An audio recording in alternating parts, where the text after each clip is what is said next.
എല്ലാ സ്നേഹിതർക്കും നവീകരണ ശബ്ദത്തിലേക്ക് സ്വാഗതം. കഴിഞ്ഞ ഏതാനും ദിവസങ്ങളായി സമൂഹ മാധ്യമങ്ങളിൽ ചർച്ച ചെയ്യപ്പെടുന്ന ഒരു വിഷയമാണ് SNDP സമൂഹത്തിന്റെ സമന്നതനായ നേതാവ് ബഹുമാന്യനായ ശ്രീ വെള്ളാപ്പള്ളി നടേശൻ മാധ്യമങ്ങൾക്ക് നൽകിയ ഒരു അഭിമുഖത്തിൽ ക്രിസ്ത്യാനികൾ പണവും മറ്റ് സ്വാധീനങ്ങളും ഉപയോഗിച്ച് ഹിന്ദുക്കളെ കൂട്ടമായി മതപരിവർത്തനം നടത്തുന്നു എന്നുള്ള ഗുരുതരമായ ഒരു ആരോപണവും അതിനെതിരായി ഉണ്ടായ പ്രതികരണങ്ങളും ഈ കാര്യങ്ങൾ എന്റെ ശ്രദ്ധയിൽപ്പെട്ടപ്പോൾ എന്റെ ഹൃദയത്തിൽ പെട്ടെന്ന് കടന്നു വന്ന ചില ചിന്തകൾ ശ്രീ വെള്ളാപ്പള്ളി നടേശനും അദ്ദേഹത്തെ പോലെ ഈ വിഷയത്തിൽ ചിന്തിക്കുന്ന സ്നേഹിതരും മനസ്സിലാക്കേണ്ടതിനു വേണ്ടി നിങ്ങളുമായി പങ്കുവയ്ക്കുവാൻ ഞാൻ ആഗ്രഹിച്ചു. ഈ കാര്യം ചിന്തിച്ചപ്പോൾ എന്റെ ഹൃദയത്തിലേക്ക് ഓടി വന്ന ആദ്യത്തെ ചിന്ത നമ്മുടെ കേരളത്തിലുള്ള ഈഴവ സമൂഹത്തെക്കുറിച്ചാണ്. കേരളത്തിലെ പ്രബലമായ ഒരു സമൂഹമാണ് ഈഴവ സമൂഹം. ധാരാളം ഈഴവ സഹോദരങ്ങൾ എന്റെ അയൽക്കാരും എന്റെ സഹപാഠികളുമായിട്ടുണ്ട്. അവരോടൊക്കെ ഉള്ള അടുത്ത ഇടപാടിലും എന്റെ വീക്ഷണത്തിലും ഈ സമൂഹം വളരെ അധ്വാനശീലരായി അധ്വാനിക്കുന്നതിൽ അഭിമാനം കൊള്ളുന്ന ഒരു സമൂഹമാണ്. ഈ സമൂഹം വളരെ മാന്യമായി സഹകരിക്കുവാൻ എല്ലാവരോടും, അതിനകത്ത് ജാതിയോ മതമോ ഒന്നുമില്ലാതെ എല്ലാവരോടും സഹവർത്തിത്വത്തിൽ ജീവിക്കാൻ വളരെ സന്മനസ്സുള്ള മാന്യരായ മനുഷ്യരാണ്. അഹങ്കാരങ്ങളില്ല. അങ്ങനെയുള്ള ഒരു കൂട്ടത്തെക്കുറിച്ച് ഇങ്ങനെ ശ്രീ വെള്ളാപ്പള്ളി നടേശൻ ഒരു അഭിപ്രായം പറഞ്ഞപ്പോൾ എനിക്ക് വളരെ സംശയം തോന്നി. എന്താണ് ഇതിന്റെ കാരണം? എന്തെങ്കിലും കാതലായ കാരണങ്ങളില്ലാതെ ഒരിക്കലും ഈ സമൂഹത്തിൽ നിന്ന് ഇങ്ങനെ അവർ ജനിച്ചു വളർന്ന സമൂഹം, സാമൂഹ്യ ബന്ധങ്ങൾ, അവരുടെ മതപരമായ വിശ്വാസങ്ങളൊക്കെ ഉപേക്ഷിച്ച് അല്പം പണത്തിനോ അല്ലെങ്കിൽ മറ്റെന്തെങ്കിലും ഒരു ചെറിയ കാര്യങ്ങൾക്കോ വേണ്ടി അവര് ഒരിക്കലും ഇങ്ങനെ ഒരു മാറ്റം അവര് ഒരിക്കലും ആഗ്രഹിക്കുകയില്ല എന്നെനിക്കറിയാം.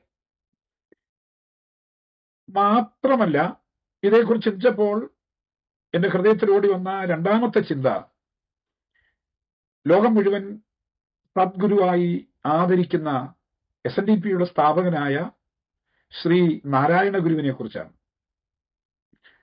ഈഴവ സമൂഹത്തെ അന്നുണ്ടായിരുന്ന മതത്തിന്റെ അടിമത്വത്തിൽ നിന്ന് സ്വതന്ത്രമാക്കി കൈപിടിച്ചുയർത്തിയ സാമൂഹിക പരിഷ്കർത്താവായ, നവോത്ഥാന കർത്താവായ ശ്രീ നാരായണ ഗുരു ലോകത്തിൽ, ഇന്ത്യയിൽ എല്ലാവരാലും ആദരിക്കപ്പെടുന്ന ഒരു മഹത് വ്യക്തിയാണ്. അദ്ദേഹം ഒരു ആധ്യാത്മിക ഗുരുവാണ്. അദ്ദേഹം തന്റെ ആത്മീയ ദർശനത്തിൽ മാനവ സമൂഹത്തെക്കുറിച്ച്, മാനവ സമൂഹത്തിന്റെ പ്രശ്നങ്ങളെക്കുറിച്ച് അപഗ്രഥിച്ച് പഠിച്ചും തന്റെ ആധ്യാത്മിക ദർശനങ്ങളിൽ കൂടെയും തനിക്ക് മനസ്സിലാക്കിയ അനേക ഉപദേശങ്ങൾ, അനേക സൂക്തങ്ങൾ നമുക്ക് ലഭിച്ചിട്ടുണ്ട്. അതിൽ പലതും ശ്രീനാരായണ ഗുരുവിന്റെ മന്ദിരങ്ങൾ ഈ കേരളത്തിലുടനീളം നമുക്ക് കാണുവാൻ കഴിയും. അവിടെ നമുക്ക് അതിന്റെ ഭിത്തികളിൽ ഈ സൂക്തങ്ങൾ ആലേഖനം ചെയ്തിട്ടുണ്ട്. ഈ വിഷയത്തോടുള്ള ബന്ധത്തിൽ ഇങ്ങനെ എഴുതപ്പെട്ടിരിക്കുന്ന ആ സൂക്തങ്ങളിൽ എന്നെ ചിന്തിപ്പിച്ചത് അദ്ദേഹം പറഞ്ഞ വളരെ പ്രധാനപ്പെട്ട ഒരു സൂക്തമാണ്, ഒരു ഉപദേശമാണ്. ഒന്ന്, അതായത് മതം ഏതായാലും മനുഷ്യൻ നന്നായാൽ മതി. അദ്ദേഹത്തിന്റെ ആധ്യാത്മിക ധ്യാനത്തിലും ചിന്തയിലും മാനവ സമൂഹം ഇന്ന് അഭിമുഖീകരിക്കുന്ന പ്രശ്നങ്ങളുടെ കാരണം മനുഷ്യന്റെ സ്വഭാവത്തിൽ, അവന്റെ നേച്ചറിൽ, അവന്റെ പ്രകൃതിയിൽ അടിസ്ഥാനപരമായി ഒരു കേട് സംഭവിച്ചിട്ടുണ്ട്. ഈ കേട് നന്നാക്കപ്പെട്ടുവെങ്കിൽ മാത്രമേ അവന് നല്ല മനുഷ്യനായി ജീവിക്കുവാൻ കഴിയുകയുള്ളൂ, നന്നാകാൻ പറ്റുകയുള്ളൂ. ഇത് വളരെ ചിന്തനീയമായ ഒരു കാര്യമാണ്. കാരണം നമ്മുടെ ഈ ആർഷഭാരതത്തിൽ പ്രാചീനകാലം മുതൽ തന്നെ മതങ്ങൾക്ക് കുറവില്ല, വിശ്വാസങ്ങൾക്കും മത ആചാരങ്ങൾക്കും കുറവില്ല, തീർത്ഥാടന കേന്ദ്രങ്ങൾക്കും പുണ്യസ്ഥലങ്ങൾക്കും നമുക്കിവിടെ കുറവില്ല, മതഗ്രന്ഥങ്ങൾക്ക് നമുക്കിവിടെ കുറവില്ല. ഇവിടെ എന്ന് മാത്രമല്ല, ലോകത്തിൽ എല്ലായിടത്തും ഇതിനൊന്നിനും ഒരു കുറവുമില്ല. പക്ഷേ മനുഷ്യന്റെ പ്രശ്നങ്ങൾക്ക് പരിഹാരമില്ലാതെ മനുഷ്യ സമൂഹം അനുഭവിക്കുന്ന പ്രശ്നങ്ങൾ അനുദിനം കലുഷിതമായി തീർന്നുകൊണ്ടിരിക്കുകയുമാണ്.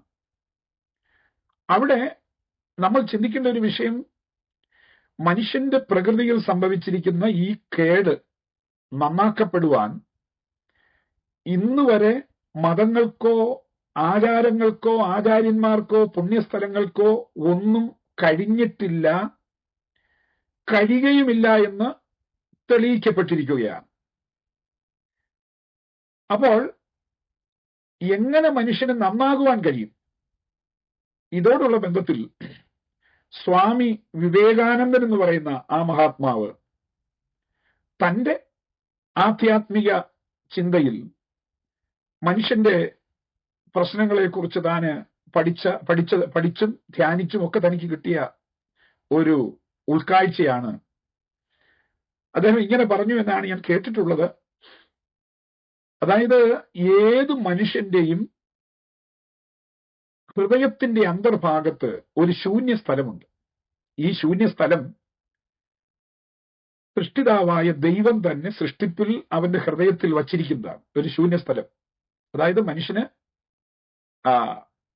നികത്താൻ കഴിയാത്ത, അതായത് ഈ ലോകത്തിലെ ധനം, സ്ഥാനമാനങ്ങൾ, ലോകത്തിന്റെ ലൗകിക സുഖങ്ങൾ, ഇതുകൊണ്ടൊന്നും നിറയ്ക്കുവാൻ കഴിയാത്ത ഒരു ശൂന്യസ്ഥലമാണ്. അത് സൃഷ്ടിതാവ് തന്നെ വെച്ചിരിക്കുന്നതാണ്.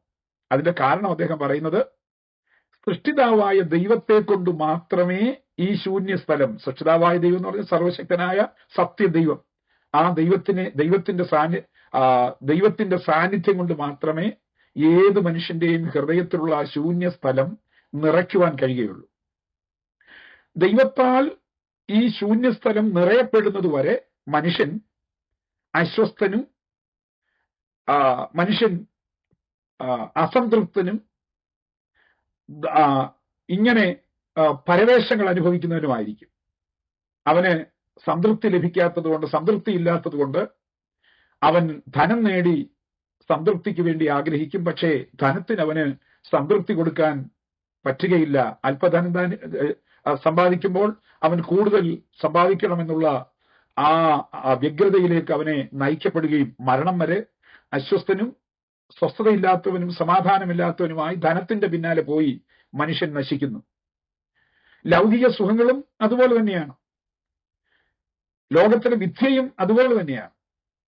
ഇതൊന്നിനും ശാശ്വതമായി ഒരു മനുഷ്യനെ സംതൃപ്തി ഉള്ളവനാക്കി, സമാധാന ജീവിതത്തിന്റെ ഉടമയാക്കി, ലോകത്തിൽ സന്തോഷവാനായി അവന്റെ ഈ ചെറിയ ആയുസ് മനോഹരമായി ജീവിച്ച് തീർക്കുവാൻ അവന് ഉപകരിക്കുന്നില്ല. ഇത് രണ്ടും കൂടെ നമ്മൾ കൂട്ടി പഠിച്ചു നോക്കുമ്പോൾ മനുഷ്യനിൽ സാരമായ ഒരു കേടുണ്ട്, ഒരു ശൂന്യതയുണ്ട്. ഇത് നന്നാക്കപ്പെടണം. ഇതിനുള്ള പ്രതിവിധി എന്താണ്? നാം സ്വാമി വിവേകാനന്ദൻ പറഞ്ഞതുപോലെ ദൈവത്തിന് നമ്മുടെ ജീവിതത്തിൽ സ്ഥാനം കൊടുക്കുക എന്നുള്ളതാണ്. എന്നാൽ അതിനു മുൻപ് ഈ കേട് മനുഷ്യനിൽ എങ്ങനെ സംഭവിച്ചു, ഈ ശൂന്യസ്ഥലം മനുഷ്യനിൽ എങ്ങനെ ഉളവായി എന്നുള്ളതിനെ കുറിച്ച് നാം മനസ്സിലാക്കണം. ഇത് മനസ്സിലാക്കാൻ പറ്റിയ യാതൊരു ഉറവിടങ്ങളും ഇന്ന് ലോകത്തിൽ ലഭ്യമല്ലാതിരിക്കുകയാണ്. ഈ മതങ്ങളിൽ ലഭ്യമല്ല, മതഗ്രന്ഥങ്ങളിൽ ലഭ്യമല്ല. എല്ലാം കതിരിന്മേൽ വളം വയ്ക്കുന്നത് പോലെ തങ്ങളുടെ കൂട്ടത്തിലുള്ള ആളുകളെ ചേർത്ത് നിർത്തി അവർ ആയിരിക്കുന്ന അവസ്ഥയിൽ പ്രചോദനം നൽകി അവർ ചിതറിപ്പോകാതിരിക്കാൻ എന്തെല്ലാം കാര്യങ്ങൾ ചെയ്യാമോ അതെല്ലാം ചെയ്ത് മനുഷ്യനെ ഇങ്ങനെ മതകർമ്മങ്ങളിൽ ലയിപ്പിച്ചിങ്ങനെ കൊണ്ടുപോവുകയാണ്. ഞാൻ ഈ സമയത്ത് കാറൽ മാർക്സ് പറഞ്ഞ ഒരു വാക്ക് ഞാൻ ഓർക്കുകയാണ്. അദ്ദേഹം പറഞ്ഞത്, മനുഷ്യനെ മയക്കുന്ന ഒരു കറുപ്പാണ്. മനുഷ്യനെ മയക്കുക, കറുപ്പെന്ന് പറയുന്ന ഒരു ലഹരി പദാർത്ഥമാണ്. അപ്പൊ ഈ ലഹരി ഉള്ളത്തിൽ ചെന്ന് കഴിഞ്ഞാൽ, വളരെ ശക്തമായ ഒരു ലഹരിയാണിത്. ഇത് ഉള്ളത്തിൽ ചെന്ന് കഴിഞ്ഞാൽ മനുഷ്യന് പരിസരം മറക്കും, അടുത്തു നിൽക്കുന്ന ആരാണെന്ന് മറക്കും, അവൻ ചെയ്യുന്നത് എന്താണെന്ന് മറക്കും, വീണ്ടും വിചാരം നഷ്ടപ്പെടും, അവൻ എന്തും ചെയ്യും. ഇതാണ് മതം എന്ന് കാറൽ മാർക്സിന്റെ വിലയിരുത്തലിൽ തനിക്ക് മനസ്സിലായി. അപ്പോൾ മതങ്ങളിൽ നമുക്കൊരിക്കലും മനുഷ്യന്റെ കേടും അത് നന്നാക്കാനുള്ള വഴികളും നമുക്ക് കാണുവാൻ കഴിയുന്നില്ല.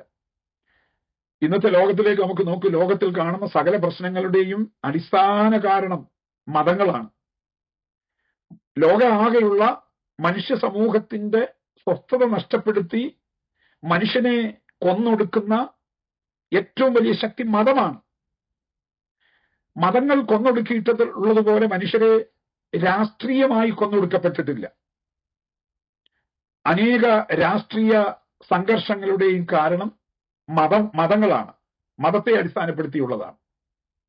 വാസ്തവത്തിൽ ഈ മതം മനുഷ്യന് ഒരു വലിയ ചതിയാണ്, കെണിയാണ്. ഇത് ലോകത്തിലുള്ള മനുഷ്യന്റെ ഭക്തി വികാരങ്ങളെ, മനുഷ്യന് ഭക്തിയുണ്ട്, ദൈവത്തിൽ ആശ്രയിപ്പാൻ, അവനെ ആശ്രയിക്കാൻ ഒരിടം വേണം, അവന്റെ ഉള്ളിൽ ഒരു ശൂന്യതാബോധമുണ്ട്, ആ മനുഷ്യന്റെ അന്തരാത്മാവിൽ അവൻ അറിയാം ഒരു വലിയ ശക്തിയുണ്ട്, ഈ ലോകത്തെ മുഴുവൻ സൃഷ്ടിച്ച ഒരു ശക്തിയുണ്ട്, ആ ശക്തിയിൽ തനിക്കൊരു ശാശ്വതമായ ഒരു ആശ്രയം വേണം, മരണമുണ്ട്, മരണത്തിനപ്പുറത്ത് എന്താകുമെന്നുള്ള ആശങ്ക മനുഷ്യനുണ്ട്. മനുഷ്യന്റെ ഈ മാനസിക സംഘർഷങ്ങളും ഈ എല്ലാ വികാരങ്ങളും മുതലെടുക്കുന്ന ഒരു വലിയ മത മേധാവിത്വമുണ്ട്. അതായത് മിടുക്കന്മാര്, ശക്തരായവര്, ബുദ്ധിമാന്മാര് ഈ ജനത്തിന്റെ ഈ ഭക്തി വികാരങ്ങളെ ഏകോപിപ്പിച്ച് അവരുടെ ആ ഭക്തിയെ സ്വാന്തനപ്പെടുത്തുവാനുള്ള മതകർമ്മങ്ങൾ കൽപ്പിച്ചു കൊടുത്ത് അതിലവരെ ഈ മേധാവികളുടെ വാക്ചാതുര്യത്താൽ പിടിച്ചു നിർത്തി വശീകരിച്ച് അവരെ കൊണ്ട് മേധാവികളായി സ്ഥാനമാനങ്ങൾക്കും തങ്ങളുടെ ജീവിത സുഖങ്ങൾക്കും വേണ്ടി ഉപയോഗിക്കുക എന്നുള്ളതാണ് എല്ലാ മതങ്ങളുടെയും രീതി. അതിന്റെ സ്വഭാവം അതുതന്നെയാണ്. അപ്പോൾ മതങ്ങൾക്ക് ഈ കേടെന്താണെന്ന് പറയുവാനോ അതിനെ നന്നാക്കുവാനോ കഴിയില്ല. എന്നാൽ എങ്ങനെ നമുക്കിത് കണ്ടെത്താൻ കഴിയും? ഈ കേടോടുകൂടിയാണോ ദൈവം, സൃഷ്ടിതാവ് ഈ മനുഷ്യനെ സൃഷ്ടിച്ചത്? ഈ കേടോടുകൂടിയാണെങ്കിൽ, അതായത് ഇന്ന് കാണുന്ന ഈ മനുഷ്യ സ്വഭാവം, അക്രമങ്ങളും സകല ദുഷ്പ്രവർത്തികളും നടമാടുന്ന ഈ മനുഷ്യ സ്വഭാവത്തോടുകൂടിയാണ് സൃഷ്ടിതാവ് മനുഷ്യനെ സൃഷ്ടിച്ചതെങ്കിൽ ആ സൃഷ്ടിതാവ് ആരാണ്?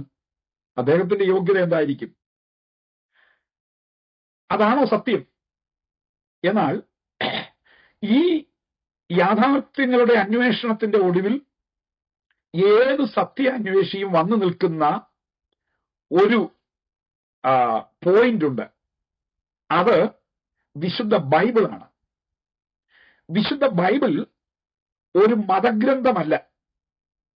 വിശുദ്ധ ബൈബിളിനെ പോലും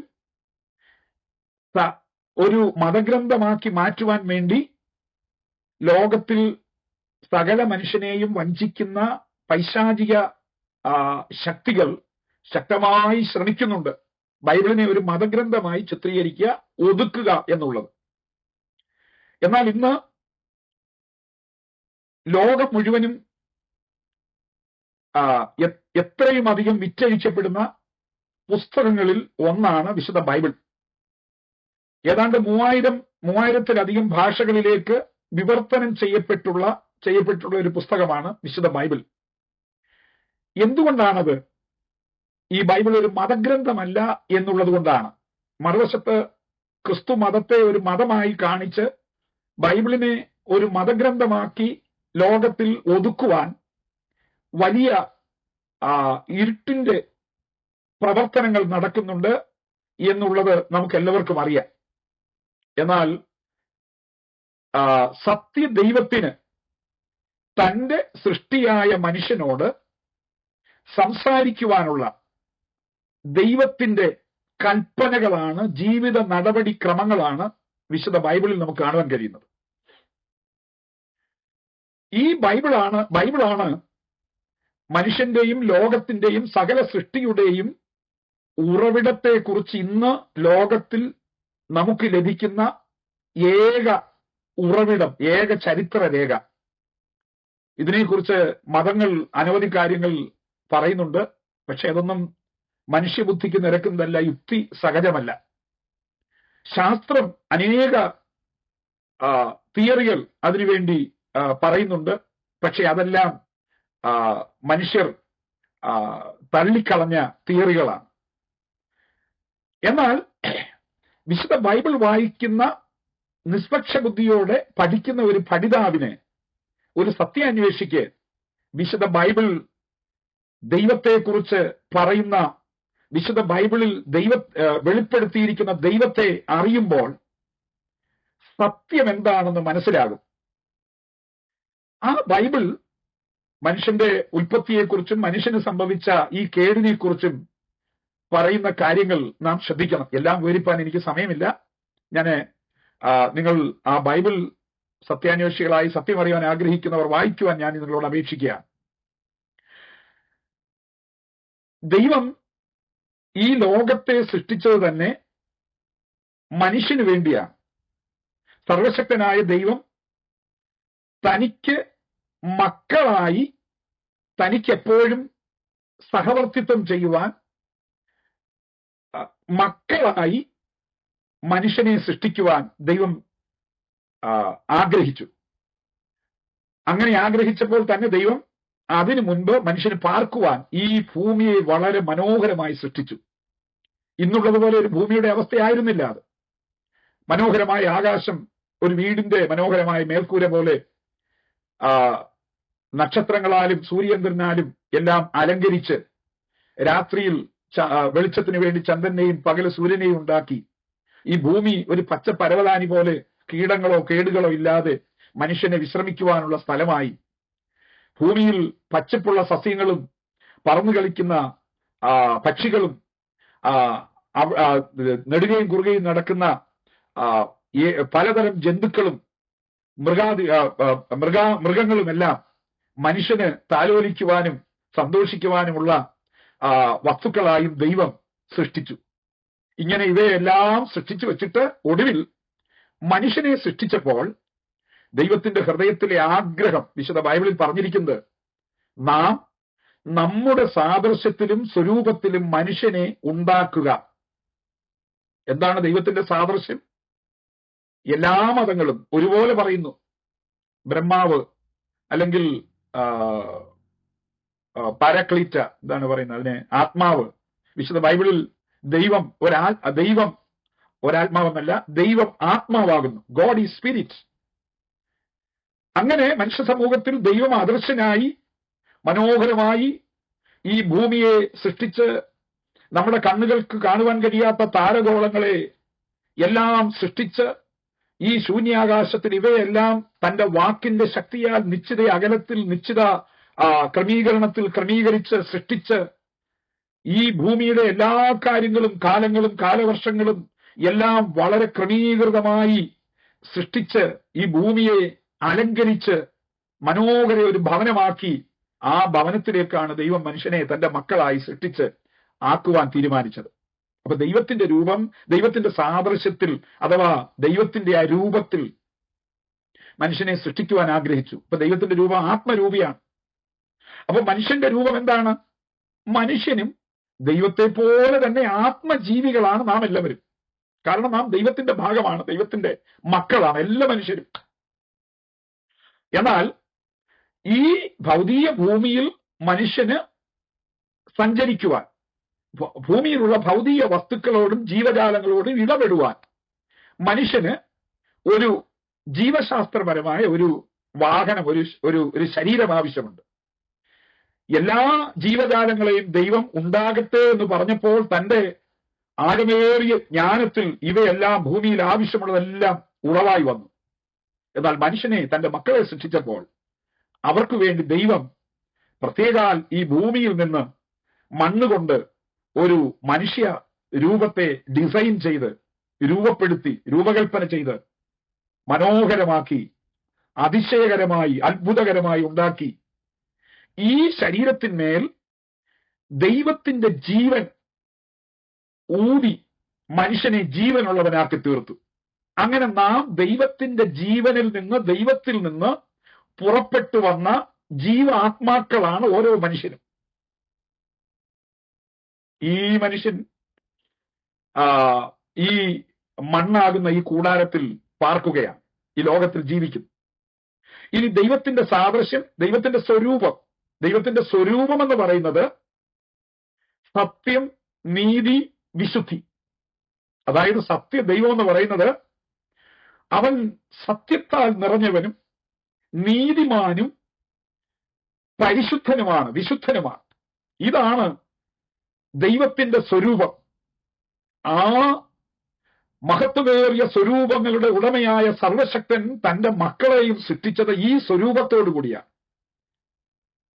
അങ്ങനെ ഈ മൺകൂടാരത്തിന്റെ ഉള്ളിൽ ആക്കപ്പെട്ടിരിക്കുന്ന ദൈവത്തിന്റെ സൃഷ്ടിയായ ആത്മജീവിയായ മനുഷ്യൻ ലോകത്തിൽ ദൈവത്തോടുള്ള സഹവർത്തിത്വത്തിൽ ഒരേ സമയം അവൻ ഈ ഭൂമിയിൽ ജീവജാലങ്ങളുമായിട്ട് ഇടപെടുമ്പോൾ തന്നെ അവന്റെ ഭൗതിക ശരീരങ്ങൾ അതിന് ഉപയോഗിക്കുമ്പോൾ അവൻ അന്തരാത്മാവിൽ അവന്റെ സൃഷ്ടിതാവായ പിതാവുമായിട്ട് അവൻ കൂട്ടായ്മയും സ്നേഹവും ബന്ധങ്ങളും ആചരിച്ച് അല്ലലില്ലാതെ ഭയലേശമന്യേ ഈ ഭൂമിയിൽ വർദ്ധിച്ചു പെരുകി മരണമില്ലാത്തവനായി ജീവിക്കുവാൻ ദൈവം മനുഷ്യനെ കുറിച്ച് ആഗ്രഹിച്ചു.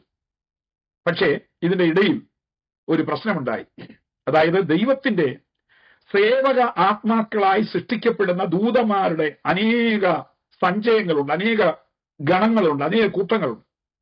ഇതിൽ ഒരു കൂട്ടം പ്രത്യേകമായ ഉദ്ദേശത്തിന് വേണ്ടി വളരെ മനോഹര ജീവികളായി പ്രത്യേക കഴിവുകളോടുകൂടി സൃഷ്ടിക്കപ്പെട്ട ഒരു കൂട്ടം ദൂതന്മാർ, അവർക്ക് ദൈവം നൽകിയിരുന്ന ആ അതിവിശിഷ്ടമായ സൗന്ദര്യ സ്വഭാവങ്ങളിലേക്ക് അവർ നോക്കിയിട്ട് അവരെ തന്നെ നോക്കിയപ്പോൾ അവർക്ക് അവരുടെ ഉള്ളിൽ ഒരു നിഗളമുണ്ടായി. അവർ ചിന്തിച്ചു, ഞങ്ങൾക്ക് എന്തിന്റെ കുറവാണ്? ഈ ദൈവം മാത്രം ഏകാധിപതിയായി ജീവിക്കുന്നു, ആ ദൈവത്തെ പോലെ നമുക്കായി തീർന്നൂടെ? ആ ദൈവം ഞങ്ങളെ ഭരിച്ചിങ്ങനെ കൊണ്ടിരിക്കുന്നു, ആ ദൈവത്തെക്കാൾ നമുക്ക് ഉന്നതരായിക്കൂടെ? ഈ ചിന്തിച്ച മാത്രയിൽ സർവശക്തനായ ദൈവസന്നിധിയിൽ നിന്ന് അവരെ പുറന്തള്ളുക മാത്രമല്ല, അവർക്കൊരു ശിക്ഷാവിധിയും കൽപ്പിച്ചു. അവരുടെ ശിക്ഷാവിധി തീയും ഗന്ധകവും കത്തുന്ന തീപ്പൊയ്കയിലേക്ക് അവരെ തള്ളിക്കളയുക എന്നുള്ള അന്ത്യ ന്യായവിധിയാണ്. ഈ ന്യായവിധി വരെ ദൈവം അവരെ ഇങ്ങനെ സൂക്ഷിച്ചിരിക്കുക, അവരെ ഇങ്ങനെ വിട്ടിരിക്കുക. ഈ ദൂതന്മാർ ആത്മജീവികൾ ദൈവസൃഷ്ടിയായ മനുഷ്യന്റെ അടുത്തേക്ക് വന്നു. അപ്പൊ മനുഷ്യന്റെ യോഗ്യതകൾ എന്താണ്? ദൈവത്തെ പോലെ ചിന്തിക്കുക, പ്രവർത്തിക്കുക, ഭരിക്കുക. ഇതെല്ലാം മനുഷ്യന്റെ കഴിവുകളാണ്. ഒരു കാര്യത്തെ കണ്ട് അതിന്റെ കാര്യകാരണങ്ങൾ വിവേചിച്ച് അതിനെ തിരിച്ചറിഞ്ഞ് സ്വീകരിക്കേണ്ടത് സ്വീകരിക്കുകയും തള്ളേണ്ടത് തള്ളുകയും ചെയ്യാനുള്ള സ്വതന്ത്രമായ ഒരു ഇച്ഛാശക്തി മനുഷ്യനുണ്ട്. മനുഷ്യനെ ദൈവം സൃഷ്ടിച്ചത് ഒരു യന്ത്രം പോലെ സ്വിച്ച് തിരിക്കുമ്പോൾ അത് ഒറ്റ രീതിയിൽ മാത്രം വർക്ക് ചെയ്യത്തക്ക രീതിയിലുള്ള ഒരു സൃഷ്ടിപ്പല്ല മനുഷ്യന്റേത്. മനുഷ്യന് വിവേചിച്ച് മനസ്സിലാക്കി ദൈവത്തെ നല്ലത് തെരഞ്ഞെടുക്കുവാനും തീയത് തള്ളുവാനുമുള്ള സ്വതന്ത്ര ഇച്ഛാശക്തി മനുഷ്യനുണ്ട്. ആ കഴിവോടുകൂടിയാണ് ദൈവം മനുഷ്യനെ സൃഷ്ടിച്ചത്. പിശാച് ഏത് കാരണം കൊണ്ട് അവൻ ദൈവത്തിന്റെ ശിക്ഷയ്ക്ക് പാത്രനായോ അതേ കാര്യങ്ങൾ മനുഷ്യന്റെ അടുത്ത് വന്ന് മനുഷ്യനോട് പറഞ്ഞിട്ട് അവനെയും ദൈവത്തോട് മത്സരിക്കുവാൻ, അനുസരണക്കേട് കാണിക്കുവാൻ പ്രേരിപ്പിച്ചു, പരീക്ഷിച്ചു. മനുഷ്യൻ തനിക്കടുത്തറിയാവുന്ന ആ പിതാവായ ദൈവത്തെ അനുസരിച്ച് പിശാചിനോട് മാറി നിൽക്കെന്ന് പറയേണ്ടതിന് പകരം മനുഷ്യനും തനിക്കുള്ള കഴിവുകളിൽ ഒരു നിമിഷം ആശ്രയിച്ചു. തനിക്ക് ലഭിക്കുവാൻ സാധ്യതയുണ്ടെന്ന് പിശാച് പറഞ്ഞ ആ വലിയ അവസ്ഥകളിലേക്ക് അവൻ നോക്കിയിട്ട് അവൻ ദൈവത്തെ അനുസരിക്കേണ്ടതിന് പകരം പിശാചിനെ അനുസരിച്ചു. ദൈവം ചെയ്യരുത് എന്ന് പറഞ്ഞ ആ കൽപ്പന അവൻ ലംഘിച്ച് ദൈവം ചെയ്യരുതെന്ന് പറഞ്ഞ കാര്യം പിശാചിനെ അനുസരിച്ച് അവൻ ചെയ്തു. അതോടെ ദൈവം മനുഷ്യനെ വിട്ട് മാറി മനുഷ്യനും ദൈവവുമായിട്ടുള്ള കൂട്ടായ്മ മുറിഞ്ഞു പോകുവാൻ ഇടയായി തീർന്നു. മനുഷ്യൻ അനാഥനായി. പകരം മനുഷ്യനേക്കാൾ ശക്തിയുള്ള ആത്മജീവികളായ പിശാച് എന്ന് പറയുന്ന ഈ വീഴ്ച ഭവിച്ച ദൂതസംഘം മനുഷ്യനെ കീഴ്പ്പെടുത്തി. മനുഷ്യന് ദൈവം ഒരുക്കിയിരുന്ന ഈ ഭൂമി മനുഷ്യന്റെ ഈ അനുസരണക്കേട് അഥവാ പാപം നിമിത്തം, അതിനെയാണ് പാപം എന്ന് വിളിക്കുന്നത്, ഈ പാപം നിമിത്തം ദൈവത്താൽ ശപിക്കപ്പെട്ടു. ഈ ഭൂമി മുഴുവൻ ശപിക്കപ്പെട്ടു. ഈ ശപിക്കപ്പെട്ട ഭൂമിയെ അധികനാൾ ദൈവം ഇങ്ങനെ നിലനിർത്തിക്കൊണ്ട് പോകുവാൻ ദൈവത്തിന് പദ്ധതിയില്ല എന്നുള്ള വിവരവും വിശുദ്ധ ബൈബിളിൽ നമുക്ക് കാണുവാൻ കഴിയും. ദൈവം ഈ ഭൂമിക്ക് ഇന്ന് കാണുന്ന സൂര്യന്, ചന്ദ്രന് എല്ലാം ഒരന്ത്യം കുറിച്ചിട്ടുണ്ട്. ഇന്നത്തെ ലോകം വിശുദ്ധ ബൈബിൾ ഈ അന്ത്യകാലത്തിന്റെ ലക്ഷണങ്ങളെ കുറിച്ച് പറയുന്ന ആ ലക്ഷണങ്ങളെ വളരെ വ്യക്തമായി വെളിപ്പെടുത്തുകയും ഇന്നത്തെ ലോകത്തിൽ നടക്കുന്ന ആനുകാലിക സംഭവങ്ങളും വിശുദ്ധ ബൈബിളും നാം രണ്ട് കൈയിൽ വെച്ച് ഒരുമിച്ച് ഒത്തു നോക്കിയാൽ വിശുദ്ധ ബൈബിൾ എത്രമാത്രം സത്യമാണെന്ന് നമുക്ക് മനസ്സിലാക്കുവാൻ കഴിയുന്നത് മാത്രമേ ഉള്ളൂ. ഏത് മനുഷ്യനും അത് മനസ്സിലാക്കുവാൻ കഴിയും. അങ്ങനെ ഈ മനുഷ്യൻ ദൈവത്താൽ തള്ളപ്പെട്ടു കഴിഞ്ഞപ്പോൾ ഇവന്റെ ഉള്ളിൽ ഈ പൈശാചികമായ സ്വഭാവങ്ങൾ അവന്റെ ഉള്ളിലേക്ക് വന്നു. കാരണം പിശാചിന്റെ ഈ നഷ്ടബോധത്തിൽ അവന് സംഭവിച്ച ഈ കേട്, അവൻ ദൈവത്തോട് മത്സരിച്ച്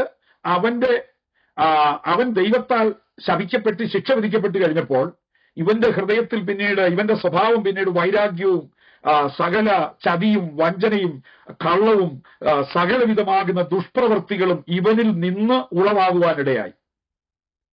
ഈ സകല ദുഷ്പ്രവൃത്തികളും മനുഷ്യനെ തനിക്ക് കീഴ്പ്പെട്ട തന്നെ അനുസരിച്ച മനുഷ്യവർഗത്തിലേക്ക് ആത്മാവിൽ ഈ പിശാച് പകർന്നു വെക്കുവാനിടയായി തീർന്നു. അങ്ങനെ മനുഷ്യൻ പരിശുദ്ധനായ പിതാവായ ദൈവത്തെ വിട്ട് പിശാചിന് അടിമകളായി തീർന്നു. മനുഷ്യന്റെ ഉള്ളിൽ ഈ വലിയ നഷ്ടബോധമുണ്ട്. സത്യദൈവത്തെ അവന് നഷ്ടപ്പെട്ടു. പിശാചിന്റെ അടിമത്വത്തിൽ അവന് പരസ്പരം പോരാടിയും ആക്രമിച്ചും ക്രൂരതയും വഞ്ചനയും ചതിയും എല്ലാം മനുഷ്യ സമൂഹം അങ്ങോട്ടും ഇങ്ങോട്ടും ചെയ്ത് അവർ തല്ലി തകരുമ്പോൾ അവന്റെ ഉള്ളിൽ ഒരു രക്ഷയ്ക്ക് വേണ്ടിയുള്ള നിലവിളി എക്കാലത്തും പ്രാചീന കാലം മുതലുണ്ട്. ഞാൻ സോഷ്യൽ സ്റ്റഡീസ് ഒക്കെ സ്കൂളുകളിൽ പഠിക്കുമ്പോൾ പണ്ട് ഞാൻ പഠിച്ചിട്ടുണ്ട്, പ്രാചീന മനുഷ്യന് ദൈവത്തെ കാണാനുള്ള വലിയ ആഗ്രഹമുണ്ട്, അവന് ദൈവത്തിൽ ആശ്രയിക്കാൻ ആഗ്രഹമുണ്ട്. അതുകൊണ്ട് അവൻ ദൈവത്തെക്കുറിച്ച് ചിന്തിച്ചപ്പോൾ അവന്റെ സങ്കല്പത്തിൽ, അവന്റെ കാഴ്ചയിൽ അവനെ ഭയപ്പെടുത്തുന്ന ഇടിമിന്നല്, സൂര്യനെ, ചന്ദ്രനെ, പാമ്പ്, ഇങ്ങനെയുള്ള മൃഗങ്ങളിൽ നിന്നോ പ്രകൃതിയിൽ നിന്നൊക്കെ ഉള്ളതിനെ അവൻ ദൈവങ്ങളായിട്ട് ആരാധിക്കാൻ തുടങ്ങി എന്ന് സാമൂഹിക പാഠത്തിൽ ഞാൻ പഠിച്ചിട്ടുണ്ട്. അങ്ങനെ പിശാച്, മനുഷ്യനെ വഞ്ചിച്ച പിശാച് തന്നെ അവന് ദൈവം എന്ന് പറഞ്ഞ സങ്കല്പത്തെ കൂടെ അവൻ മനുഷ്യന്റെ മുൻപിൽ വികലമാക്കുവാൻ തുടങ്ങി. വിശുദ്ധ ബൈബിൾ മനുഷ്യനെ കുറിച്ച് പറയുന്ന ദൈവം വെളിപ്പെടുത്തിയിരിക്കുന്ന വലിയൊരു തെറ്റാണ് അക്ഷയനായ ദൈവം, ക്ഷയമില്ലാത്ത മഹത്വവാനായ ആത്മരൂപിയായ മനുഷ്യർക്കാർക്കും കാണുവാൻ കഴിയാത്ത, നഗ്നനേത്രം കൊണ്ട് കാണുവാൻ കഴിയാത്ത ഈ സനാതനായ സർവശക്തനായ തേജോമയനായ അഖിലാണ്ടത്തെ മുഴുവനും തന്റെ വാക്കുകൊണ്ട് സൃഷ്ടിച്ച, നിയന്ത്രിക്കുന്ന, പരിപാലിക്കുന്ന ഈ ഏക സത്യ ദൈവം, ഏകാധിപതിയായ ദൈവം, ഈ ദൈവത്തെ മനുഷ്യൻ പിശാചിന്റെ വഞ്ചനയാൽ ലോകത്തിൽ നശിച്ചു പോകുന്ന മനുഷ്യനോടും പക്ഷി, മൃഗം, ഇഴജാതി എന്നിവയോട് സാദൃശ്യമാക്കി ഇവകളെ ദൈവമെന്ന പേര് കൊടുത്ത് ആരാധിക്കുന്ന വലിയ ദുഷ്പ്രവൃത്തിയിലേക്ക് മനുഷ്യ സമൂഹം പിശാചിന്റെ വഞ്ചനയാൽ കടന്നു വന്നു. ഇത് മനുഷ്യവർഗത്തിന്മേലുള്ള ദൈവത്തിന്റെ ശിക്ഷയുടെ ആക്കം കൂട്ടുകയല്ലാതെ, കോപം വർദ്ധിപ്പിക്കുകയല്ലാതെ മറ്റൊന്നിനും ഉപകരിക്കുന്നില്ല. ഇങ്ങനെ മനുഷ്യന്റെ മേൽ ദൈവം തന്റെ നീതിയുടെ കോപം വെളിപ്പെടുത്തുമ്പോൾ തന്നെ സ്നേഹമാകുന്ന ദൈവം ഈ മനുഷ്യന് തന്റെ നീതിയുടെയും സ്നേഹത്തിന്റെയും ആ മാഹാത്മ്യത്താൽ, അളവില്ലാത്ത ആ സ്നേഹത്താൽ മനുഷ്യന്റെ രക്ഷയ്ക്കു വേണ്ടി ഈ നഷ്ടപ്പെട്ടു പോയ തന്റെ മക്കളായ മനുഷ്യനെ എങ്ങനെയെങ്കിലും വീണ്ടെടുക്കുവാൻ ആഗ്രഹിച്ചു. അങ്ങനെ ദൈവം ഈ മനുഷ്യരുടെ ഇടയിൽ നിന്ന് ഒരു മനുഷ്യനെ വിളിച്ച് തന്നെ ആ മനുഷ്യനെ വെളിപ്പെടുത്തി കൊടുത്തിട്ട് പറഞ്ഞു, നിന്നിലെ ഭൂമി നിന്നെ കൊണ്ട്, നിന്റെ സന്തതിയെ കൊണ്ട് ഭൂമിയിലെ സകല മനുഷ്യരും അനുഗ്രഹിക്കപ്പെടും. അങ്ങനെ അദ്ദേഹത്തിന്റെ പേര് ബൈബിളിൽ അബ്രഹാം എന്നാണ്.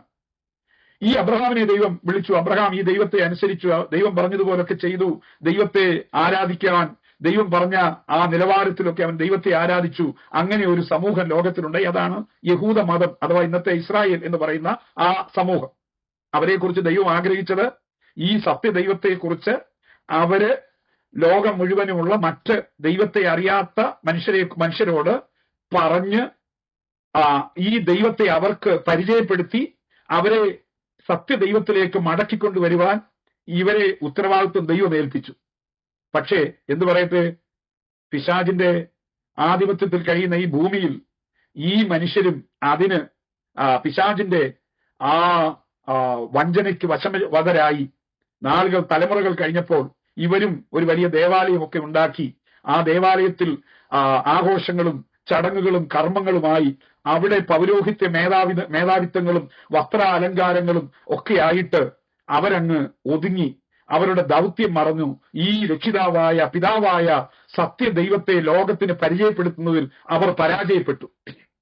അങ്ങനെ അവർ പരാജയപ്പെട്ടപ്പോൾ ദൈവത്തിന് അടങ്ങിയിരിക്കുവാൻ കഴിയുന്നില്ല. കാരണം മനുഷ്യൻ പിശാചിന്റെ വഞ്ചനയാൽ പരസ്പരം തല്ലിക്കീറി പൈശാചിക സ്വഭാവങ്ങളാൽ നശിക്കുകയാണ്. സമാധാനം കെട്ട് രോഗം, ദുഃഖം, ശാപം, കെടുതികൾ ഇവയിൽ മനുഷ്യൻ തകരുകയാണ്. കാരണം ദൈവം ഈ ഭൂമിയെ നശിപ്പിക്കുവാൻ ഒരു കാലാവധി നിശ്ചയിച്ചിരിക്കുകയാണ്. ഭൂമി ആ കാലാവധിയിലേക്ക് അടുക്കും തോറും ഭൂമിയുടെ ശക്തികൾ അടിഞ്ഞ് ഇത് തകർന്നു കൊണ്ടേയിരിക്കുകയാണ്. ഈ ഭൂമിയിൽ മനുഷ്യൻ പ്രകൃതിയിലെ കെടുതികൾ, പൈശാചിക വഞ്ചനയുടെ കെടുതികൾ, ഇങ്ങനെ നാനാവിധമായ കെടുതികളാൽ മനുഷ്യൻ തകരുകയാണ്. അപ്പൊ ദൈവം തന്റെ സ്നേഹത്തിൽ മനുഷ്യനെ വേണ്ടി ഒരു രക്ഷാമാർഗത്തെ ദൈവം ഒരുക്കി. എന്നുവെച്ചാൽ ഒരു മനുഷ്യനെ ഒരിക്കൽ വിളിച്ചെങ്കിൽ പിന്നീട് ദൈവം ചെയ്തത് സകല മനുഷ്യർക്കും ഒരുമിച്ച് ഒരു രക്ഷാമാർഗം ഒരുക്കുവാൻ ദൈവം ആഗ്രഹിച്ചു. ആ രക്ഷാമാർഗം പാപമില്ലാത്ത ഒരു പ്രായശ്ചിത്ത ബലി, മനുഷ്യന്റെ പാപങ്ങൾക്ക് പരിഹാരമായി നീതിമാനായ ദൈവത്തിന്റെ മുൻപിൽ അർപ്പിക്കപ്പെടുക.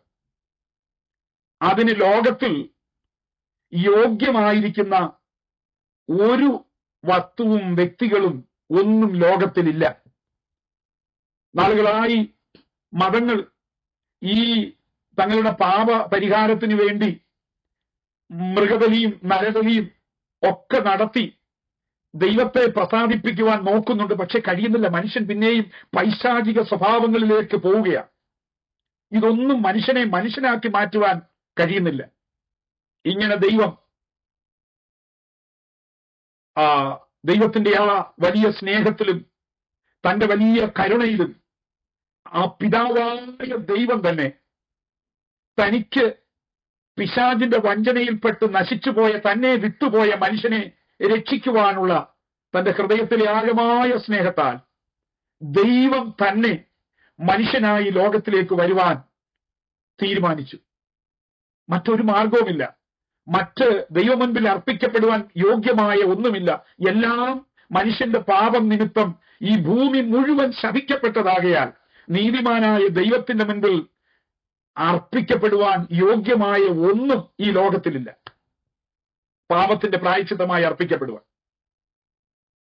അങ്ങനെയാണ് ദൈവത്തിന്റെ വചനം കർത്താവായി യേശുക്രിസ്തുവായി ജഡശരീരത്തിൽ ഒരു മനുഷ്യന്റെ ബന്ധത്തിലല്ലാതെ ഒരു സ്ത്രീയുടെ സന്തതിയായി ലോകത്തിലേക്ക് ജനിച്ചു.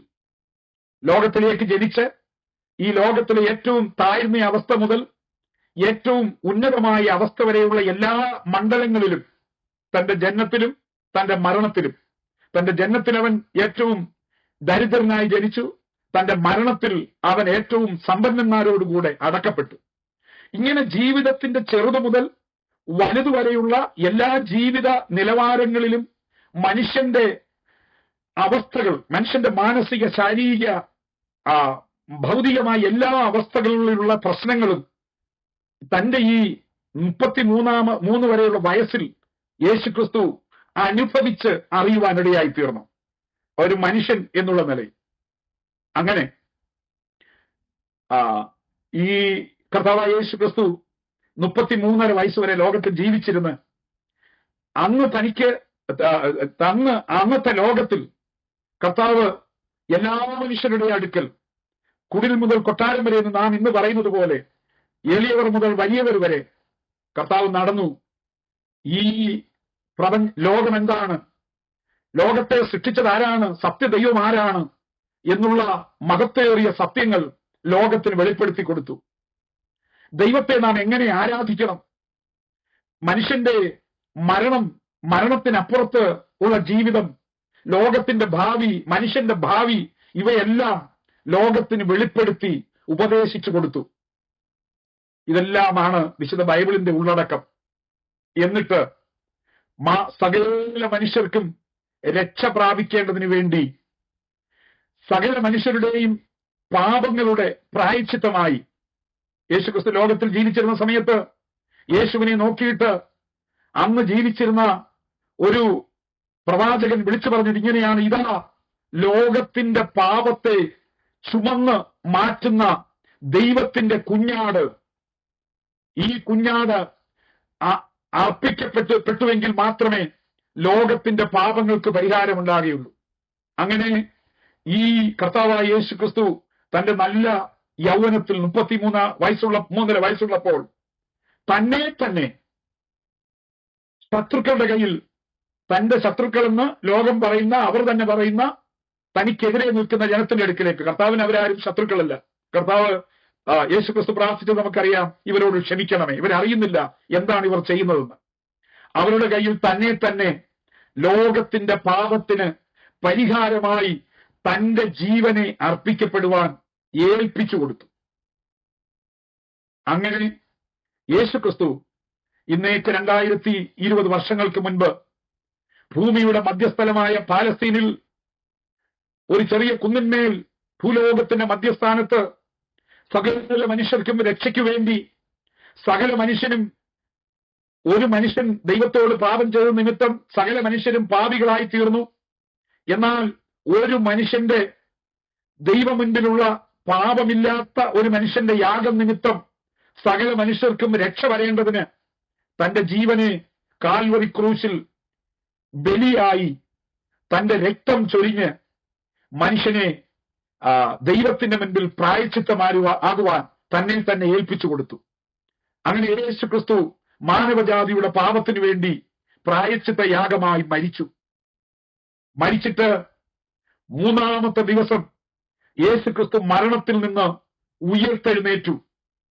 മാനവജാതിയുടെ രക്ഷയ്ക്ക് വേണ്ടിയുള്ള എല്ലാ പ്രയത്നങ്ങൾക്കും അറുതി വരുത്തി, എല്ലാ പ്രയത്നങ്ങളും ദൈവമുൻപിൽ നിഷ്ഫലമായി സ്വീകാര്യമല്ലാതായി തീർന്ന് മനുഷ്യൻ വലഞ്ഞുകൊണ്ടിരിക്കുമ്പോൾ എല്ലാ യാഗങ്ങളുടെയും എല്ലാ രക്ഷയ്ക്ക് വേണ്ടിയുള്ള അധ്വാനങ്ങളുടെയും പരിസമാപ്തിയായി രക്ഷിക്കുവാൻ കഴിയുന്ന ഒരുവൻ, പാപമില്ലാത്ത ഒരുവൻ, മാനവജാതിയുടെ പാപങ്ങൾ വഹിച്ച് ക്രൂശിൽ തന്റെ ജീവനെ മനുഷ്യന് വേണ്ടി മറുവിലയായി പ്രായശ്ചിത്തമായി നൽകി മരിച്ച് മനുഷ്യന്റെ പാപങ്ങൾക്ക് പരിഹാരം വരുത്തി ഉയർത്തെഴുന്നേറ്റു സ്വർഗത്തിലേക്ക് ആരോഹണം ചെയ്ത് കയറിപ്പോകുവാൻ ഇടയായി തീർന്നു. നാം ഇന്ന് ലോകത്തിൽ ഈ ഭൂമിയുടെ തകർച്ച കണ്ട് ഭയപ്പെടുമ്പോൾ ഒരു കാര്യം ഓർക്കണം: ഈ യേശുക്രിസ്തു പോയ സമയത്ത് ഇങ്ങനെ പറഞ്ഞു: ഞാൻ പോയതുപോലെ തന്നെ വീണ്ടും വരും എന്ന് അരുളി ചെയ്തിട്ടാണ് യേശു ലോകത്തിലേക്ക് പോയത്. ഇനി ഞാൻ വിഷയത്തിലേക്ക് വരട്ടെ. ഇവിടെ മനുഷ്യലോകത്തിന് സംഭവിച്ച കേട് പാപമാണ്. ഹിന്ദു പുരാണങ്ങളിൽ ഞാൻ ഇങ്ങനെ കേട്ടിട്ടുണ്ട്, ശ്ലോകങ്ങളിൽ ഞാൻ ഇങ്ങനെ കേട്ടിട്ടുണ്ട്: പാപി അല്ലാതില്ലൊരു നരനും ഭൂതലയെ കോപശീലം ശിശുവിനും ഉണ്ടല്ലോ. മുസ്ലിം മതം പറയുന്നു മറിയം ബീവിയുടെ മകനായ ഈസാ നബി അല്ലാതെ സകല മനുഷ്യരും ഇബ്ലീസിനാൽ കുത്തുകൊള്ളപ്പെട്ടവരാണ്. വിശുദ്ധ ബൈബിൾ വ്യക്തമായി പറയുന്നു, നീതിമാൻ ആരുമില്ല, ഒരുത്തൻ പോലുമില്ല, എല്ലാവരും പാപം ചെയ്ത് ദൈവ തേജസ് നഷ്ടപ്പെട്ടവരായി തീർന്നു. ലോകം മുഴുവനും പാപത്തിന് അടിമകളാണെന്ന് സമ്മതിക്കുമ്പോൾ, മനുഷ്യന്റെ കേട് പാപമാണെന്ന് കണ്ടെത്തിയിരിക്കുമ്പോൾ, നാരായണ ഗുരു അത് കേട് നന്നാക്കണമെന്ന് പറഞ്ഞു. ആ കേടെന്താണെന്ന് സകല മതങ്ങളും ഒരുപോലെ പറയുന്നു, അത് പാപമാണ്. ഈ പാപത്തിന് എങ്ങനെ പരിഹാരം വരുത്തുവാൻ കഴിയും? ലോകത്തിലെ ശപിക്കപ്പെട്ട ഈ ഭൂമിയിലെ മനുഷ്യന്റെ പാപത്താൽ പങ്കിലമായ നേർച്ച കാഴ്ചകൾ, യാഗകർമാദികൾ ദൈവത്തിന്റെ മുൻപിൽ പ്രായശ്ചിത്തമായി സ്വീകാര്യ യോഗ്യമല്ലാതിരിക്കുമ്പോൾ, മാനവജാതിയുടെ സൃഷ്ടിതാവായ പിതാവായ സർവശക്തനായ പരിശുദ്ധനായ ദൈവം തന്നെ തന്റെ സൃഷ്ടിയായി തന്റെ മക്കളായിരുന്ന നഷ്ടപ്പെട്ടു പോയ മനുഷ്യനെ വീണ്ടെടുക്കുവാൻ മനുഷ്യനായി ലോകത്തിലേക്ക് വന്ന് മാനവജാതിക്ക് വേണ്ടി പാപമില്ലാത്ത യാഗമായി മനുഷ്യവർഗത്തിന്റെ പാപത്തിന് പരിഹാരം വരുത്തി തന്റെ ജീവനെ നൽകി ക്രൂശിന്മേൽ തന്റെ രക്തം ചൊരിഞ്ഞ് നമുക്ക് നേടിത്തന്ന ഈ വലിയ രക്ഷ, നന്നാകുവാൻ ആഗ്രഹിക്കുന്ന, രക്ഷയ്ക്കു വേണ്ടി ആഗ്രഹിക്കുന്ന, മരണത്തെ ജയിക്കുവാൻ ആഗ്രഹിക്കുന്ന, അനുഗ്രഹിക്കപ്പെടുവാൻ ആഗ്രഹിക്കുന്ന, ദൈവത്തിന്റെ മക്കൾ എന്നുള്ള ആ നഷ്ടപ്പെട്ടു പോയ പദവിയിലേക്ക് തിരികെ വരുവാൻ ആഗ്രഹിക്കുന്ന ഏതൊരു മനുഷ്യനും ജാതി, മത, വർഗ, വർണ്ണ വ്യത്യാസങ്ങളില്ല. എല്ലാവരും ദൈവത്തിന്റെ മനുഷ്യരാണ്. ഭൂതലത്തിലെങ്ങും പാർക്കുന്ന സകല മനുഷ്യനും ആദിയിലുണ്ടായ ഒരു മനുഷ്യനിൽ നിന്ന് പുറത്തു വന്നവരാണ്. ഈ മനുഷ്യവർഗത്തിന് ഒരേ ഒരു രക്ഷാമാർഗം യേശുക്രിസ്തു മാത്രം. യേശുക്രിസ്തു ലോകത്തോട് പറഞ്ഞു, ഞാൻ തന്നെ വഴിയും സത്യവും ജീവനുമാകുന്നു. ഞാൻ മുഖാന്തരമല്ലാതെ ആർക്കും പിതാവിന്റെ അടുക്കൽ ചെല്ലുവാൻ കഴിയുന്നില്ല. മനുഷ്യവർഗത്തിന്റെ പിതാവെന്ന ദൈവം, ആ ദൈവത്തോട് മനുഷ്യവർഗം പാപം ചെയ്താണ് ആ പുത്രത്വം എന്നുള്ള പദവി നഷ്ടപ്പെട്ടത്. എന്നാൽ ഇന്ന് ഒരു പിതാവിന്റെ അടുക്കൽ മടങ്ങി വന്ന് ആ മക്കൾ എന്നുള്ള അവകാശങ്ങളും അനുഗ്രഹങ്ങളും മരണശേഷമുള്ള നിത്യജീവനും പ്രാപിക്കുവാൻ മനുഷ്യന് സൗജന്യമായി ദൈവം ഒരു വഴി വെട്ടിത്തുറന്നിരിക്കുകയാണ്. ഭൂലോകത്തിന്റെ മധ്യഭാഗത്ത് ആ രക്ഷകനെ, പാപമില്ലാത്ത ആ യാഗത്തെ ഉയർത്തി നിർത്തിയിരിക്കുകയാണ്. ഭൂമിയുടെ ചരിത്രത്തെ തന്നെ ക്രിസ്തുവിന് മുൻപും ക്രിസ്തുവിന് പിൻപുമെന്ന് വെട്ടിമുറിച്ചിട്ട് ചരിത്രത്തിന്റെ നടുവിൽ യേശു ക്രിസ്തുവിനെ നിർത്തിയിരിക്കുകയാണ്.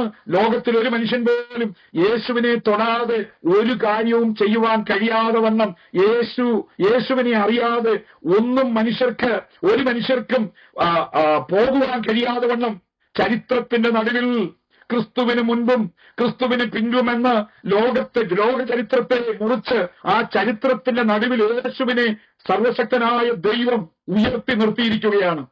ഇതൊന്നും യാദൃച്ഛികമായി സംഭവിച്ചതല്ല. ദൈവം സകലത്തെയും നിയന്ത്രിക്കുന്നു, തന്റെ ഉദ്ദേശത്തിലേക്ക് കൊണ്ടുവരുന്നു. ഇതൊന്നും ആരുടെയും സ്വാർത്ഥതയുടെ കാര്യങ്ങളല്ല. ക്രിസ്ത്യാനികൾ പ്രലോഭനങ്ങൾ കൊടുത്ത് ഒരു മനുഷ്യനെ അല്പം നക്കാപ്പിച്ചയ്ക്ക് വേണ്ടി ഈ മതത്തിൽ ചേർത്തിട്ട് ഒരു ഗുണവുമില്ല. ഒരു മനുഷ്യൻ താൻ പാപിയാണെന്ന് തന്നെത്താൻ മനസ്സിലാക്കി, തനിക്ക് മരണശേഷം ഒരു ജീവിതമുണ്ടെന്ന് മനസ്സിലാക്കി, ഈ പാപിയായി ഞാൻ മരിച്ചാൽ എനിക്ക് സ്വർഗത്തിൽ ആ ദൈവസന്നിധിയിൽ ചെന്നെത്തുവാൻ കഴിയുകയില്ല എന്ന് മനസ്സിലാക്കി, പാപത്തെ ഉപേക്ഷിച്ച് പാപത്തിന് പ്രായശ്ചിത്തമായി ലോകത്തിൽ ഉയർത്തപ്പെട്ടിരിക്കുന്ന, പ്രസംഗിക്കപ്പെടുന്ന ഈ സത്യ വഴി, സത്യ രക്ഷാമാർഗമായ യേശുക്രിസ്തുവിനെ വിശ്വസിച്ച്, യേശുക്രിസ്തു എന്റെ പാപങ്ങൾക്ക് പ്രായശ്ചിത്തമായിട്ടാണ് ക്രൂശിന്മേൽ യാഗമായി തീർന്നത് എന്ന് ഹൃദയം കൊണ്ട് വിശ്വസിച്ച്, യേശുക്രിസ്തു ദൈവത്തിന്റെ പുത്രനായി എന്റെ പാപങ്ങൾക്ക് വേണ്ടി മരിക്കുവാൻ സ്വർഗത്തിൽ നിന്ന് ഇറങ്ങി വന്ന രക്ഷകനാണെന്ന് ജീവിതത്തിൽ അംഗീകരിച്ച്, പാപങ്ങളെ ദൈവത്തോട് സമ്മതിച്ച് ഏറ്റുപറഞ്ഞ് ഉപേക്ഷിച്ച് ദൈവത്തിന്റെ വഴിയിൽ, ഈ രക്ഷകന്റെ വഴിയിൽ നടക്കുവാൻ ആഗ്രഹിക്കുന്ന ഏതൊരു വ്യക്തിക്കും സൗജന്യമായി തീർത്ഥാടനങ്ങളോ അർപ്പണങ്ങളോ ഒരു പൈസ പോലും ചെലവില്ലാതെ ദൈവമക്കൾ എന്നുള്ള ആ പദവിയിലേക്ക് മടങ്ങി വന്ന് ദൈവ കുടുംബത്തിലെ സ്വർഗീയ പിതാവിന്റെ സ്നേഹത്തിന്റെ ചിറകടിയിൽ ആശ്വാസത്തോടെ ജീവിക്കുവാൻ കഴിയും. ഈ കർത്താവായ യേശുക്രിസ്തു ലോകത്തോട് തന്നിൽ വിശ്വസിച്ച തന്റെ ശിഷ്യന്മാരോട് പറഞ്ഞു, നിങ്ങൾ ലോകത്തിലൊക്കെയും പോയി സകല സൃഷ്ടിയോടും ഈ സുവിശേഷം, ഈ നല്ല സന്ദേശം നിങ്ങൾ പ്രസംഗിക്കണം. ബഹുമാന്യനായ ശ്രീ വെള്ളാപ്പള്ളി നടേശനോടും അദ്ദേഹത്തെ പോലെ തന്നെ ചിന്തിക്കുന്ന സ്നേഹിതരോടും എല്ലാവരോടും പറയുവാനുള്ളത്, യേശുവിനെ ജീവിതത്തിൽ കണ്ടെത്തിയ, രക്ഷാമാർഗം കണ്ടെത്തിയ, അഖിലാണ്ടങ്ങളുടെ ഉടയവനായ സത്യദൈവത്തെ പിതാവായി കണ്ടെത്തിയ ഒരു മനുഷ്യന് അടങ്ങിയിരിക്കാൻ കഴിയില്ല. കാരണം അവൻ ഈ കണ്ടെത്തിയത് അതുല്യമായ രക്ഷയാണ്. ഈ രക്ഷ അറിഞ്ഞിട്ട് അവൻ മറ്റുള്ളവരോടത് പറഞ്ഞില്ലെങ്കിൽ അവന് സ്വസ്ഥമായിരിക്കാൻ കഴിയുകയില്ല. ദൈവമുൻപിൽ അവൻ കുറ്റക്കാരനായി തീരും. സഹജീവികളോട് കാണിക്കുന്ന വഞ്ചനയാണ്. അതുകൊണ്ടാണ് ഒരുപക്ഷെ മനുഷ്യന് ഇത് എതിരായി തോന്നിയാലും കഷ്ടങ്ങൾ, ക്ലേശങ്ങൾ, നിന്ദകൾ, ഒറ്റപ്പെടുത്തലുകൾ, സാമൂഹിക ബഹിഷ്കരണങ്ങൾ ഇവയൊക്കെ അനുഭവിച്ചാണെങ്കിലും ഈ രക്ഷയുടെ സുവിശേഷം സഹജീവികളോട് അറിയിക്കുവാൻ ഓരോ ക്രിസ്തീയ സഹോദരങ്ങളും വെമ്പൽ കൊള്ളുന്നത്, ഉത്തരവാദിത്വം ഏറ്റെടുക്കുന്നത്. ഇത് മാത്രമാണ് ക്രിസ്ത്യാനികൾ ചെയ്യുന്നത്. അത് ഒരു കൂട്ടർ മാത്രം ചെയ്യുന്നു എന്നുള്ളത് കൊണ്ട്, ഭൂരിപക്ഷം അത് ചെയ്യുന്നില്ല എന്നുള്ളത് കൊണ്ട് ഇത് തെറ്റാണെന്ന് നിങ്ങൾ ചിന്തിക്കരുത്. നിങ്ങൾക്ക് വേണമെങ്കിൽ നിങ്ങൾക്ക് പ്രശ്നമുള്ള അല്ലെങ്കിൽ മതം മാറിയെന്ന് തോന്നുന്ന ഏതെങ്കിലും വ്യക്തികളെ വിളിച്ചിട്ട്, ഒരാളെയോ അനേകരെയോ വിളിച്ചിട്ട് നിങ്ങൾക്ക് എന്താണ് സംഭവിച്ചത് എന്ന് അവരോട് ചോദിച്ചു നോക്കൂ. ഒരു മാനുഷിക ബുദ്ധിയല്ല, ഒരു മാനുഷിക ശക്തിയല്ല. ഹൃദയത്തിൽ ദൈവത്തിന്, സത്യത്തിന് വേണ്ടി, സത്യദൈവത്തിന് വേണ്ടി, നിത്യജീവന് വേണ്ടി, രക്ഷയ്ക്ക് വേണ്ടി ആഗ്രഹിക്കുന്ന ഒരുവനെ രക്ഷിക്കുക എന്നുള്ളത് ദൈവത്തിന്റെ പ്രവൃത്തിയാണ്. സൃഷ്ടിതാവായ ദൈവം, പിതാവായ ദൈവം തന്നെയാണ് അത് ചെയ്യുന്നത്. ദൈവത്തിന്റെ ശക്തിയാണ് ഒരു മനുഷ്യ ഹൃദയത്തെ രൂപപ്പെടുത്തുന്നത്, നന്നാക്കുന്നത്. വിശുദ്ധ ബൈബിൾ പറയുന്നു, ഒരുത്തൻ ക്രിസ്തുവിലായാൽ അവൻ പുതിയ സൃഷ്ടിയാകുന്നു, പഴയത് കഴിഞ്ഞുപോയി. അതാണ് ശ്രീനാരായണ ഗുരു പറഞ്ഞത്.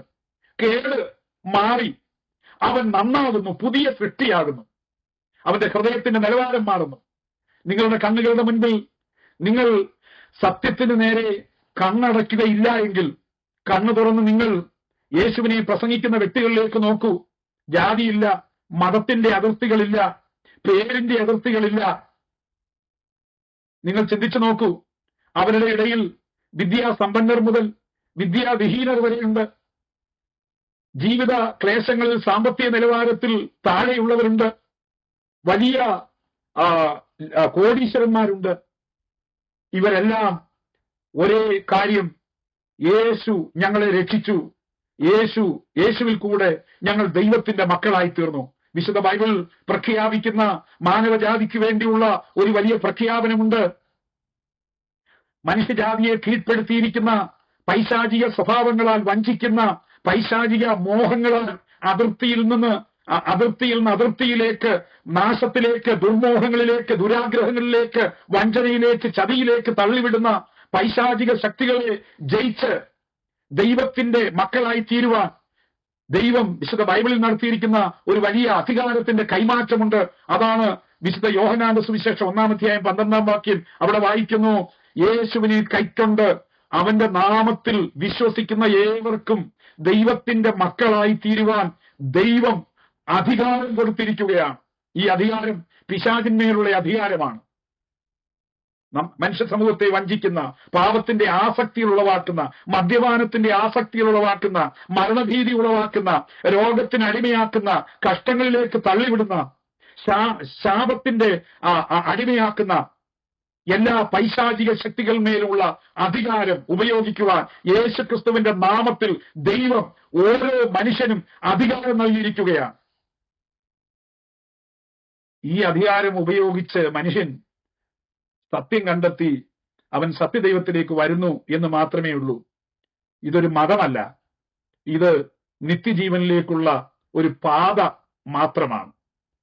വിശുദ്ധ ബൈബിളിൽ സത്യദൈവം ഇങ്ങനെ ആഗ്രഹിക്കുന്നു. ബൈബിൾ ഇങ്ങനെ പറയുന്നു, അവൻ സകല മനുഷ്യരും രക്ഷ പ്രാപിക്കുവാനും സത്യത്തിന്റെ പരിജ്ഞാനത്തിലേക്ക് വരുവാനും ആഗ്രഹിക്കുന്നു. ആ സത്യം എന്താണ്? ദൈവം ഒരുവനേ ഉള്ളൂ. ദൈവത്തിനും മനുഷ്യർക്കുമിടയിൽ മധ്യസ്ഥനും ഒരുവൻ, എല്ലാവർക്കും വേണ്ടി തന്റെ ജീവനെ മറുവിലയായി കൊടുത്ത മനുഷ്യനായ ക്രിസ്തുവേശു തന്നെ. അവിടെ ആ വാക്യം എനിക്ക് വിവരിപ്പാൻ സമയമില്ല. ആ വാക്യം ഒന്ന് നോക്കൂ. സകല മനുഷ്യരും അറിയേണ്ട ആത്യന്തിക സത്യം. യേശു പറഞ്ഞു, നിങ്ങൾ സത്യം അറിയും, സത്യം നിങ്ങളെ സ്വതന്ത്രരാക്കി തീർക്കും. എന്താണ് ആ സത്യം? ദൈവം ഒരുവനേ ഉള്ളൂ. ഏക സത്യ ദൈവമേ ഉള്ളൂ. അവനല്ലാതെ, ഒരു ദൈവമല്ലാതെ മറ്റൊരു ദൈവമില്ല. ഒരു മനുഷ്യൻ സമൂഹമേ ഉള്ളൂ. അല്ലാതെ ദൈവത്തിന് മനുഷ്യനെ ജാതികളുടെ പേരിൽ പലതായി കാണുവാൻ ഒരിക്കലും സൃഷ്ടിതാവായ ദൈവത്തിന് കഴിയുകയില്ല, പിതാവായ ദൈവത്തിന് കഴിയുകയില്ല. ആ ദൈവത്തിനും മനുഷ്യർക്കുമിടയിൽ, തന്റെ സൃഷ്ടിയായ മക്കളായി സൃഷ്ടിക്കപ്പെട്ട് തന്നെ വിട്ടുപോയ മനുഷ്യനാണെങ്കിലും മനുഷ്യവർഗത്തിനും ഇടയിൽ ദൈവത്തിന്റെ മുൻപിൽ പ്രായശ്ചിത്തം വരുത്തി ദൈവത്തെയും മനുഷ്യനെയും തമ്മിൽ യോജിപ്പിക്കുവാൻ ഒരൊറ്റ രക്ഷകനേ ഉള്ളൂ, ഒരൊറ്റ മധ്യസ്ഥനേ ഉള്ളൂ. അത് കർത്താവായ യേശു ക്രിസ്തുവാണ്. എല്ലാവർക്കും വേണ്ടി തന്റെ ജീവനെ പ്രായശ്ചിത്തമായി മറുവിലയായി കൊടുത്ത മനുഷ്യനായ യേശു ക്രിസ്തു. ദൈവത്തിനും മനുഷ്യർക്കുമിടയിൽ യേശു ക്രിസ്തു എന്ന മനുഷ്യനായ ഒരു മധ്യസ്ഥൻ. ക്രിസ്തീയ സമൂഹങ്ങളിൽ തന്നെ പലരും അനേക മധ്യസ്ഥന്മാരോട് പ്രാർത്ഥിക്കുന്നുണ്ട്. ഈ വാക്യത്തിന്റെ, ദൈവത്തിന്റെ, ആ വചനത്തിന്റെ സത്യം മനസ്സിലാക്കാതെ. അവിടെ യേശുവിനെ മനുഷ്യനായ ക്രിസ്തുവേശു എന്നാണ് പറഞ്ഞിരിക്കുന്നത്. ഈ യേശുവിന്, മനുഷ്യനായ ക്രിസ്തുവേശുവിന്റെ അടുക്കൽ വരുവാൻ മറ്റൊരു മധ്യസ്ഥന്റെ ആവശ്യമേ ഇല്ല. അതുകൊണ്ടാണ് യേശുവിനെ മനുഷ്യനായി ഇന്ന് ലോകത്തിൽ ദൈവം വെളിപ്പെടുത്തിയിരിക്കുന്നത്. പൂർണ്ണനായ ഒരു മനുഷ്യൻ, പാപമില്ലാത്തവനായി ജീവിച്ചവൻ, പിശാചിനെ ജയിച്ചവൻ, പാപത്തെ ജയിച്ചവൻ. ഈ യേശു ക്രിസ്തുവിനെ ഹൃദയത്തിൽ സ്വീകരിക്കുന്ന ഒരു വ്യക്തിക്ക് ഒരു ദൈവവൈതലായി, ദൈവമകനായി തീരുവാൻ കഴിയും. ദൈവം എന്റെ പിതാവാണെന്ന് അവന് പറയുവാൻ കഴിയും. അവന്റെ ഉള്ളിലെ സഹജീവികളോടുള്ള സ്നേഹവും സന്തോഷവുമാണ്, ദൈവത്തിന്റെ കൽപ്പനയാണ് ഈ ദൂത് മറ്റുള്ളവരോട് പറയുക. ഒന്നും കൊടുത്ത് പ്രലോഭിക്കുവാനല്ല.